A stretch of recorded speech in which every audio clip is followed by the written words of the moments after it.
And we're live. Happy Wednesday, y'all.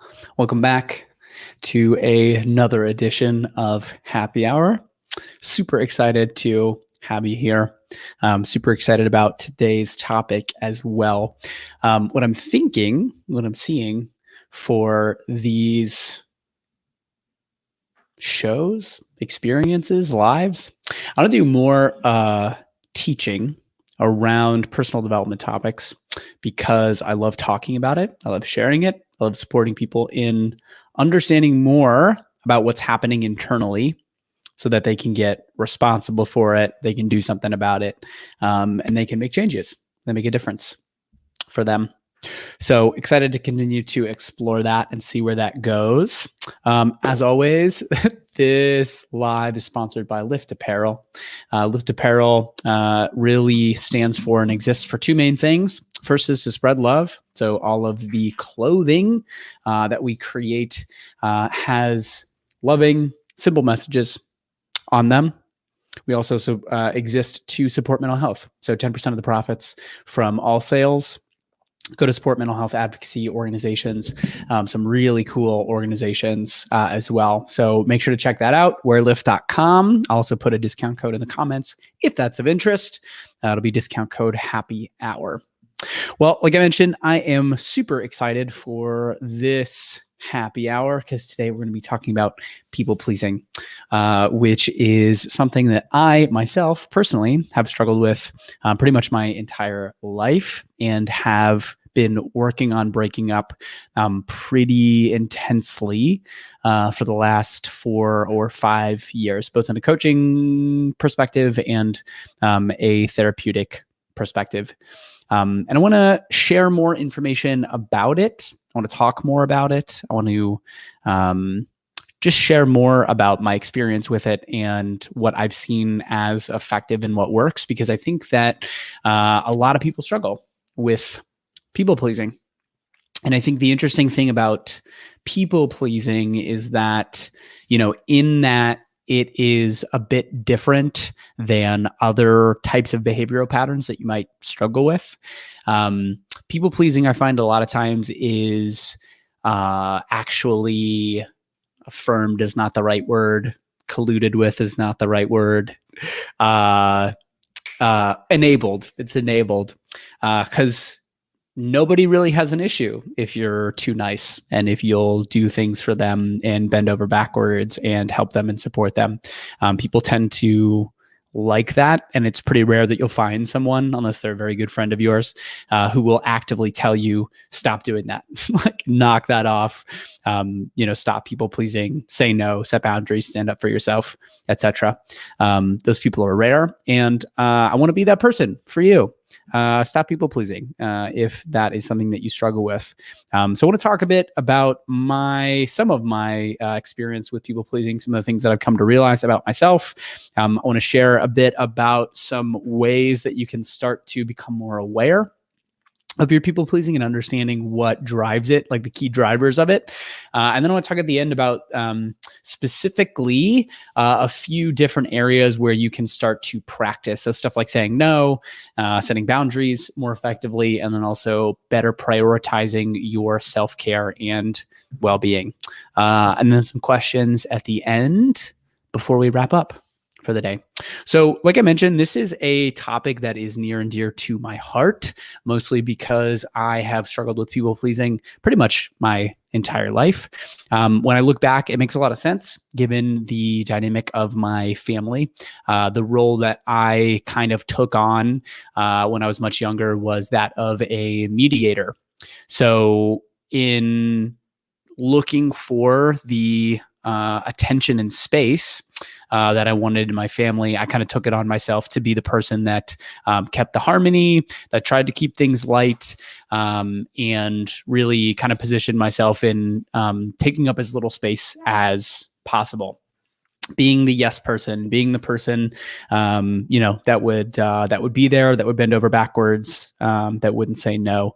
And that strategy, which really morphed into this work really hard, be nice to people, people please kind of strategy, really followed me all throughout high school and college as well.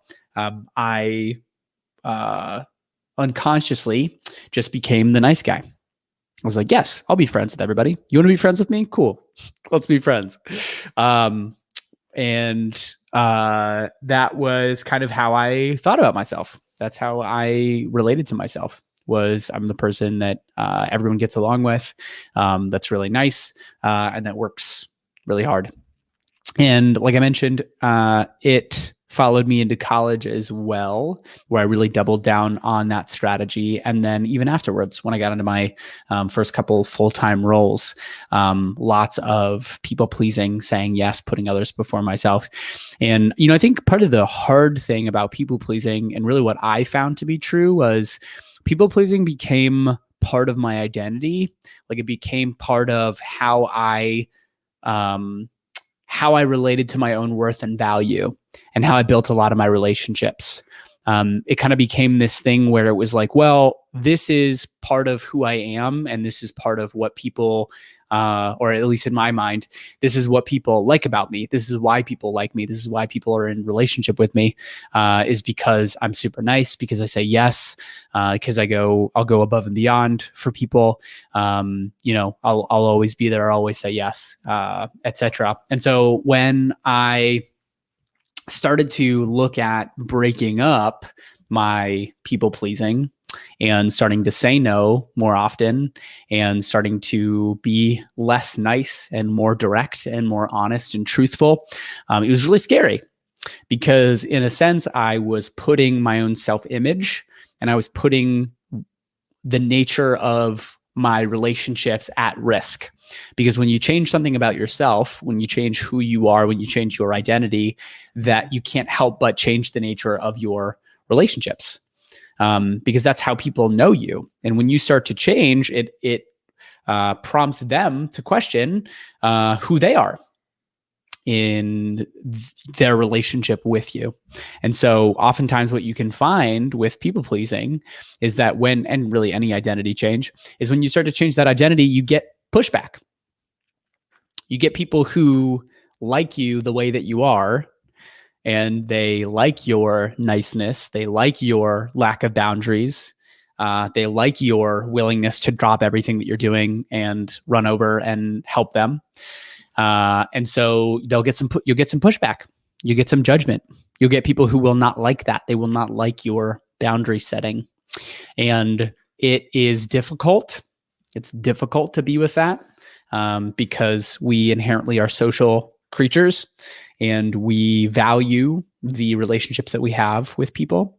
So it can be difficult to go through that, but it's also a really great indication that that person is not for you. Like, that person has some, codependency issues that they also need to work through in how they take care of themselves, and, how they are responsible for themselves.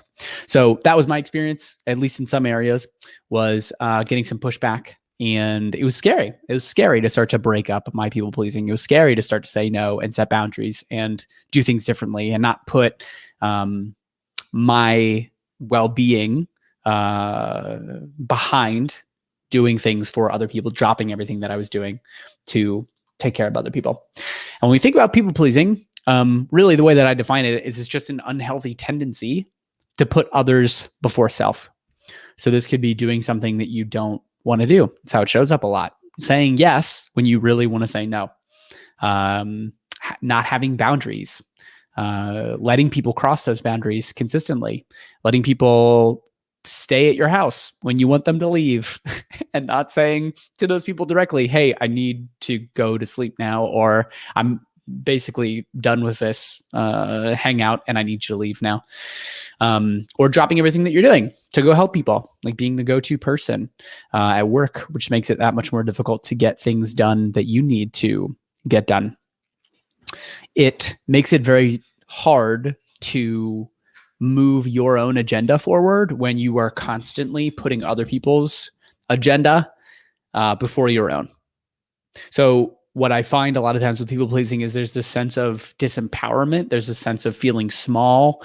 There's this sense of feeling weak and judging yourself for feeling weak. I know I would get that all the time, where I would say, I would say yes to something that I wanted to say no to, and then immediately would be judging myself like, oh my God, I cannot believe you did that. Like, what the fuck? What are you doing? So there's a sense of feeling small, feeling disempowered. And yes, generally putting others before self. And like I mentioned earlier, one of the things around people pleasing is sometimes we look at it and we can like infantilize it or infantilize people pleasers, meaning, when you think of someone who is a people pleaser, someone who's too nice, there's this sense of like, oh, it's almost like, oh, that's cute. They're just too nice. They're kind of a pushover, etc. But I think this is kind of an issue, partly because then that person doesn't get feedback that they could use in changing their ways and showing up differently. But it also takes some responsibility away from the people who are people pleasing. Because the thing about people pleasing, and this, we don't talk about this a whole lot, but people pleasing is just as manipulative as being a jerk, a controlling, directive jerk. Because when we think about how power and control are expressed, how you express power or control in your life, you can almost think about it as a spectrum. And on one end, you have an external expression of power and control. And so these are the people who are very directive. These are the people who are very controlling, aggressive. They're kind of jerks. They'll let you know exactly what they want, and they will try and control you through this external expression of power or aggression. But on the other end of the spectrum, we have an internal it's external and internal, internal expression of power and control, meaning that when you think about people pleasing, it's just as manipulative. You just do it in a different way. You are submissive. You say yes. You are inauthentic. You lie, basically, about what's going on for you, your experience, as a way to control and manipulate, not in a malicious way, but manipulate other people's experience of you. I know this would happen a lot for me when somebody would say something that would upset me or piss me off or just hurt. The way that I would control the situation, the way that I would control that interaction is I'd be like, oh no, it's fine. I would laugh it off and not be honest with that person. Even though it had really hurt me, even though I wanted to be direct and I wanted to be authentic about it, I was afraid of upsetting them. I was afraid of making the situation awkward.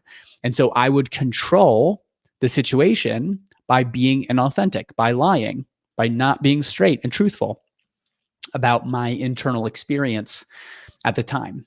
And so people pleasing is just as manipulative.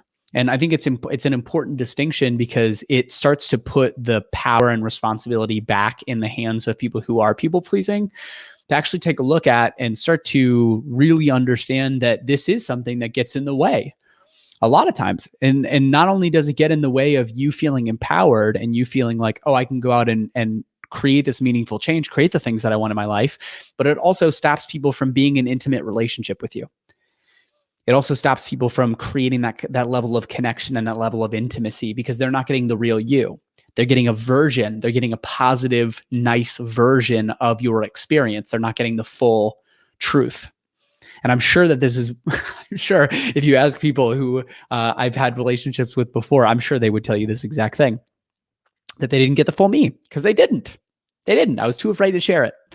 And the way that I controlled the experience of me was by being unauthentic, by being nice, by lying, basically. So in thinking about starting to actually break it up and do something about it, I think the first place to start with people pleasing is building awareness. Because the thing about behavioral change is you can't change something about your behavior, about your mindset, about your identity, about anything until you're aware that it's happening. Like, have you ever had an aha moment where somebody points out something that you did, or like a pattern or a thought that you had that you just didn't realize before, and you go, "Oh, wow, I see how that played in this conversation, in this situation, in this experience, etc." That particular belief or that pattern was running the show before. You were unconscious of it. You weren't aware of it. So there wasn't anything that you could do about it. It was almost like in the background, unconsciously pulling the strings, and you couldn't do anything about it. So awareness is super important because once you're aware of something, you can then decide, do I want to keep this or do I want to do something else? I think awareness is also really important too, because sometimes it can be easy to sweep people pleasing under the rug, or any behavior that you want to change. You can sweep it under the rug and say, oh, it's not that bad. It's not a big deal. It's not really costing me that much. And with awareness, part of what you're trying to understand is, what are the legitimate costs of participating in this particular behavior or in this particular pattern? And so it's starting to look at, okay, where am I doing this in my life? Where am I people pleasing? How often am I apologizing? Where am I letting people cross my boundaries? And starting to get a very clear, real, authentic picture of how people pleasing is creating your life in the way that it's creating it, and also what it's costing you. So a couple ways that you can start to do this with awareness. The first is building an inventory. This is one of my favorite tools, building an inventory. And what I mean by that is, you could literally do this right after this is over. Sit down and ask yourself, where are all of the different places in my life where I people please right now? And look at relationships, look at romantic relationships, look at work, look at conversations, look at boundaries. Where do you say no or what do you say yes when you want to say no?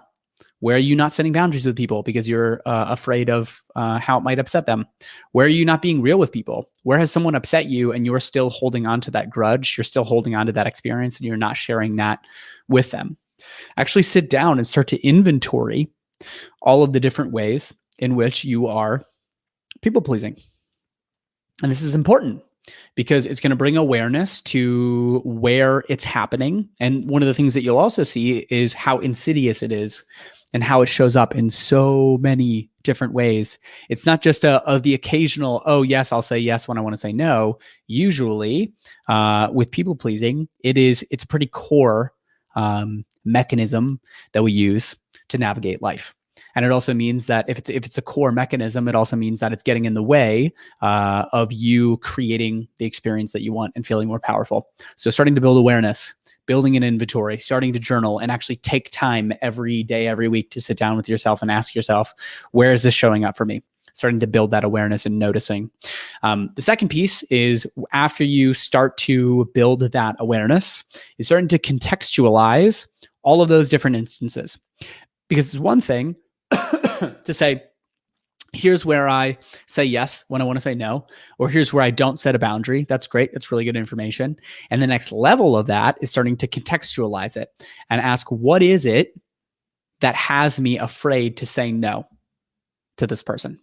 Or what is it that has me afraid to set this boundary, or has me not putting myself first, or has me constantly dropping everything that I'm doing to go out and help this person or this group of people?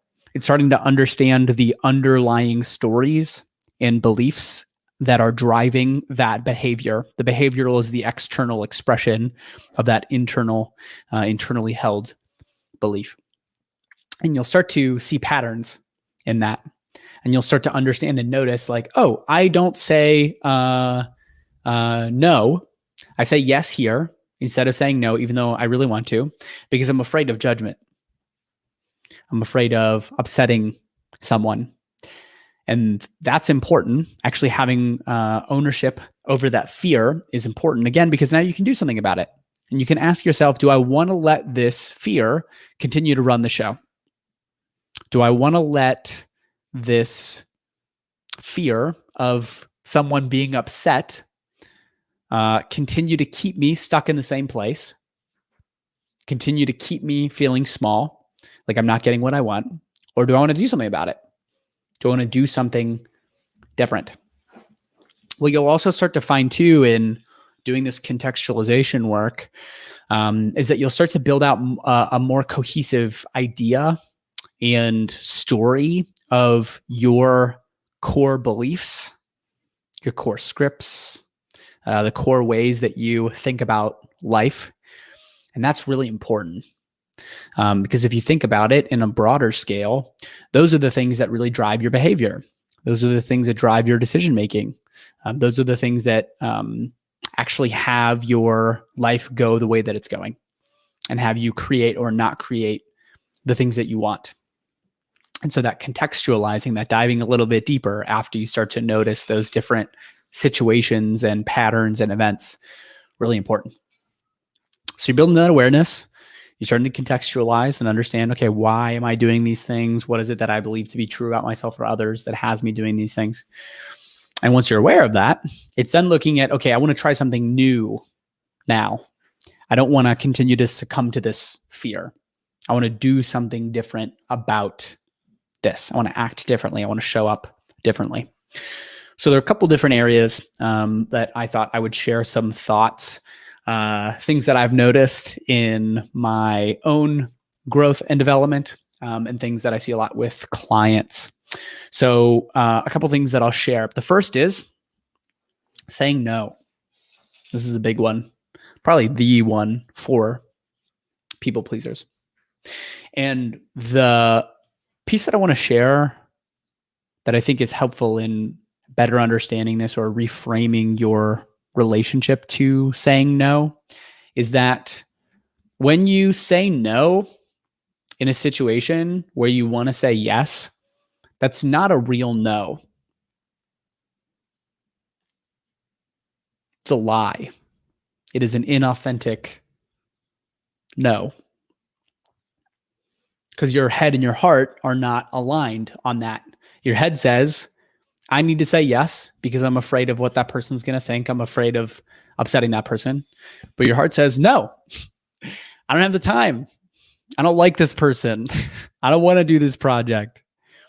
And that misalignment, that is not an authentic yes. It's not a full body yes.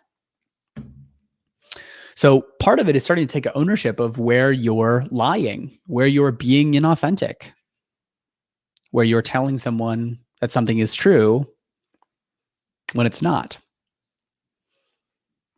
Because on the other side of that is starting to look at what's the opportunity in saying yes, or saying no when you want to say yes.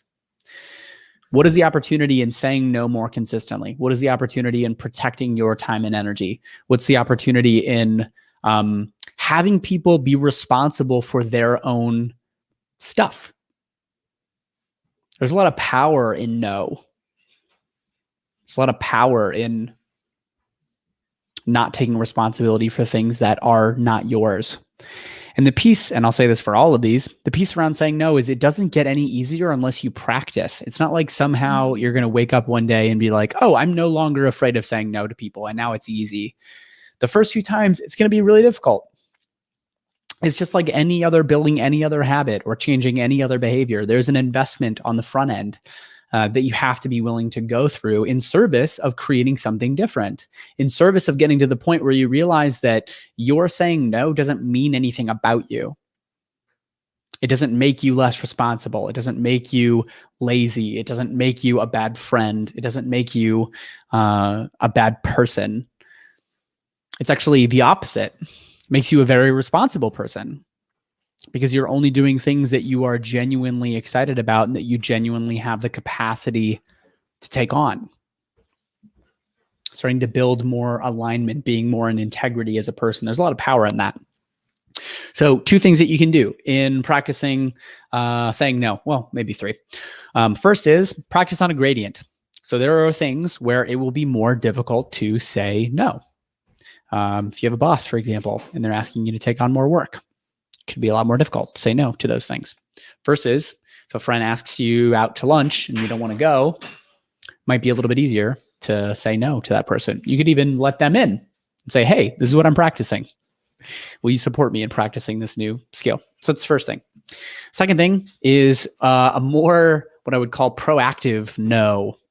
So it's actually looking at the situations in which you might be asked to do something or take something on, and actually letting people know ahead of time, like, hey, here are the places where I'm unwilling to take on more work. This is also part of setting boundaries, proactive boundaries. Letting people know ahead of time, like, hey, I'm a no for this. versus waiting until the moment, because in the moment, it's much more difficult. It feels like there's more on the line when you're face to face with someone and you're having to say no to them, or you wanting to say no to them. It's a lot more difficult. The third piece in saying no is take time. Take time to say no. So really great way to do this is just when someone asks you to do something, be like, hey, thanks for asking. I'm going to take some time to think about it and I'm going to get back to you. So you've acknowledged that they've asked you to do something. You've advocated for more time, making a more well-rounded conscious decision. And then you've given yourself the space to be able to prepare yourself to say no.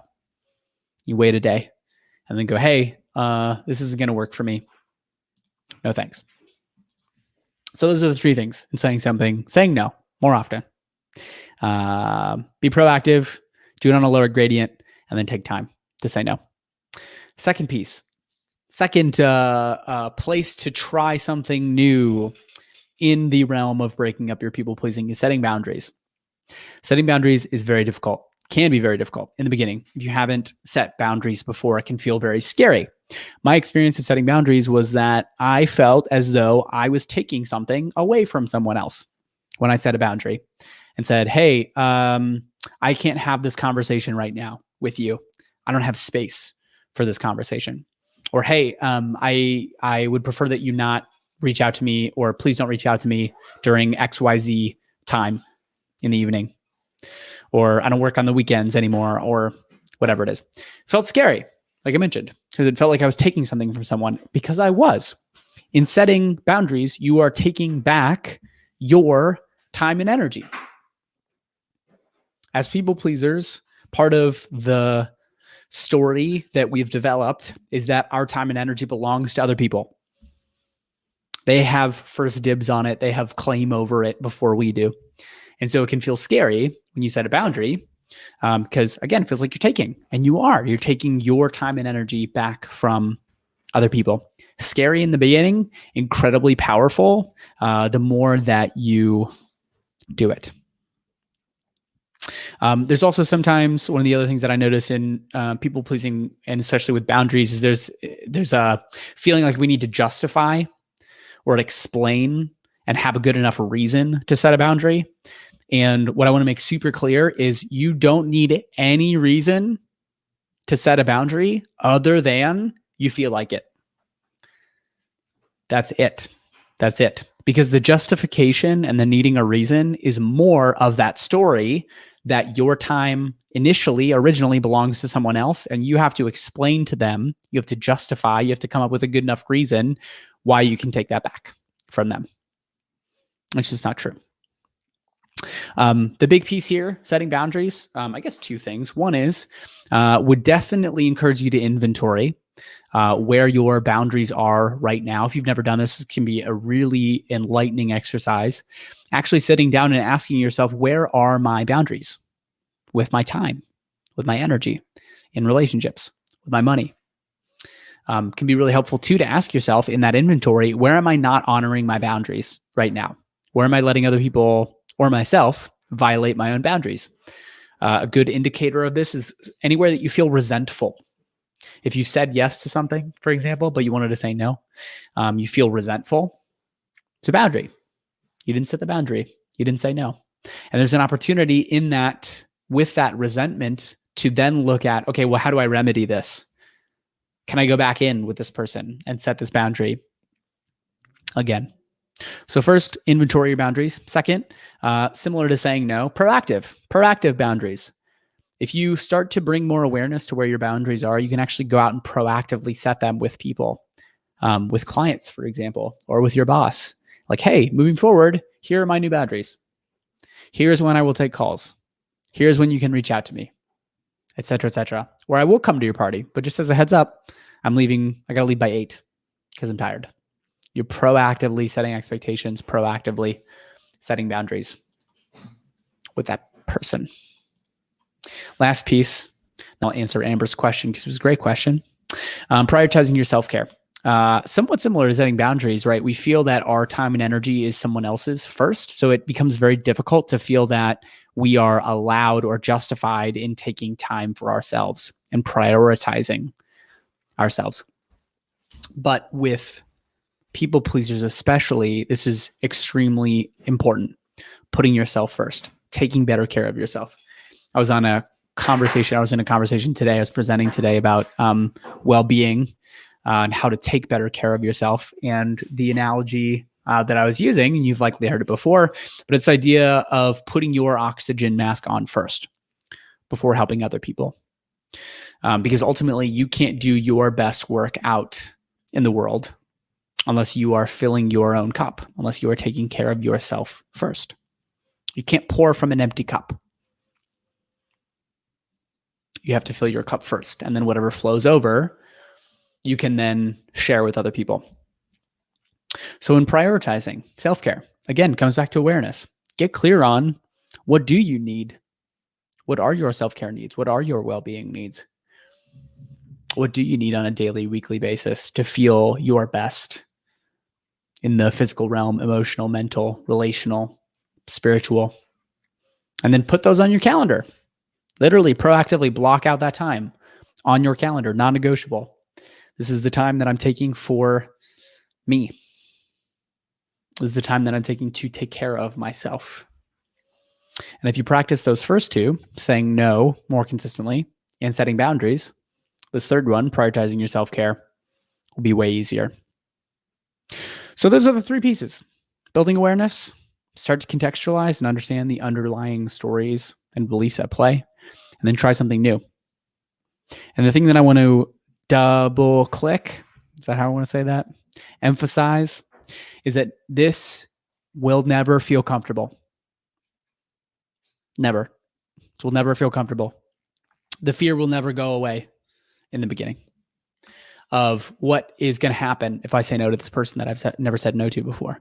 What happens if I set a boundary with this person who I've known forever? Maybe their family. How are they going to take it? Are they going to be upset? Et cetera, et cetera. Ultimately, you don't know. It's like trying to predict the future. You don't know what the future is going to hold. They could be super on board with it and be really proud of you, or they could be really upset. And if they're upset, it doesn't matter. It doesn't mean anything about you. It's actually okay. It says a lot more about them and their relationship to their own boundaries than it does about you.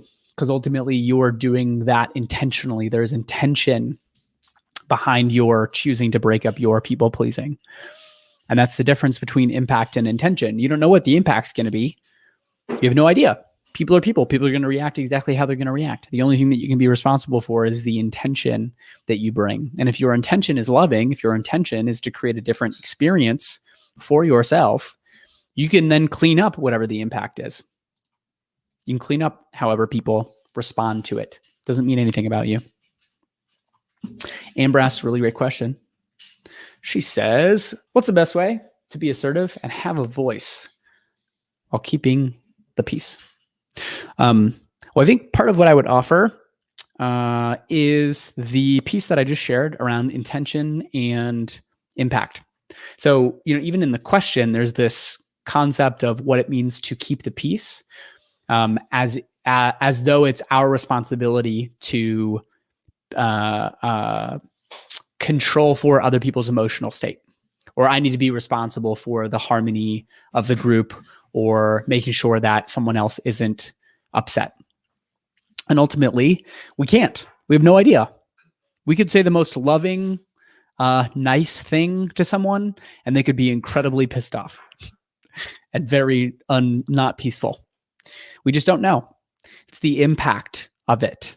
The only thing that we can be responsible for is the intention. What's the intention that we're bringing? And if the intention is loving, if the intention is to advocate for our own needs, to say no when we want to say no, to set boundaries in a way that works best for us, the impact is going to be whatever it's going to be. But as far as the assertiveness piece and having a voice, here's what I would say. If we talk about those pieces that I just shared around inventorying where your boundaries are, and inventorying how to put yourself first, that'll be really helpful in helping you understand how to approach and start the conversation. Because when it comes to having your voice, It's about knowing what your voice is, knowing what you are trying to communicate, and then doing it in a way that honors yourself. Doing it in a way where you're literally willing to leave the conversation if it doesn't work for you, where you're willing to leave that situation, leave that relationship if it doesn't work for you. That's another big thing with people pleasers. We feel like we got to be the ones responsible for maintaining the relationship or taking care of other people inside of relationships. You can leave. You can 1,000% leave. I gotta remind myself of this all the time. I'm like, if I get into a relationship with someone, I'm like, I'm allowed to leave whenever the hell I want to leave. I can leave a conversation if I want to. I could literally tell someone in the middle of a conversation, I don't want to be in this conversation with you anymore. And so I'm going to hang up now, and then hang up. That is an option. I'm allowed to do that. I'm allowed to exit that conversation or that situation. So to summarize, being assertive, it's going to be a practice. It's going to be a practice in owning what your boundaries are, speaking that truth, and having that be the thing that you continue to come back to, being willing to walk away if necessary, and then keeping the peace, not necessarily something that you can do. You can position yourself to, as best as possible, hope that it lands in a way that people can hear it and hear what you're sharing and hear the intention in what you're sharing. But you also can't control for it. We don't know. We have no idea how people are going to respond. And so if things get unpeaceful, opportunity to look at where else you might want to spend your time or how much you're willing to be responsible for. So I hope that's helpful. Regardless, hope y'all are having a great week, great Wednesday. I will be back next week. I don't know what the topic's going to be. If you have something in particular you want to hear about, let me know. But otherwise, I'll see y'all next week.